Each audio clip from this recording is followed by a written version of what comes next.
I see you every time I close my eyes. For all the sleepless nights in the edge of the waters, floating away. Floating away. Shoutout guys, another tutorial, another song. So di ko memorize lahat ng lyrics. Isang kanta na naman ni Sir Zakta Budlo. This time ang title ito ay For You. So madali lang ito i-play, pati stream pa tuturo ko. Start tayo agad para di na masyadong mga pang video. So intro at verses, para ang chords na ginamit. So yung may parang plucking pattern sa intro. So ang chords na ginamit doon, simple version ito, DG lang, no? Strumming version. So D G.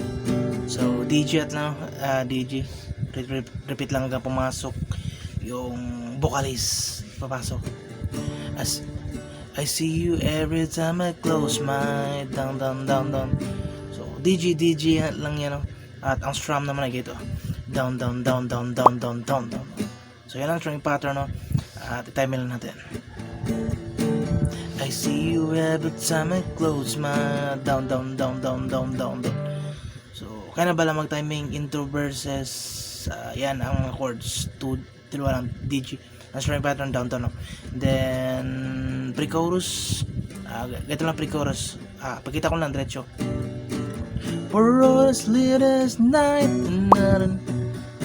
So A, for all the sleepless night, then B minor, and then G, and hold on G, then repeat lang, no? So A, B minor, G. So yan ang pre-chorus, no? Madali lang. And then chorus, it's underwater, floated away. So dito naman mga chords ay D, floated away, and then B minor, and then G, do it for you. So D, A, B minor, then G. So repeat, parang 4 times ata, kung di ako nagkakamali, 4 times. Katapos niyan, repeat ang chords, pati yung outro, D, ulitin lang chords na outro, Lord G. So yan na lahat, no? Yan na lahat ang chords. Madali lang naman i-play, intro versus pre-chorus, repeat lang. Di masyado marami ang chords, madali lang i-play. Kaya na ba na mag-timing? Dito mga tutorial, susunod na uploads natin, guys. Bye. Do it for you.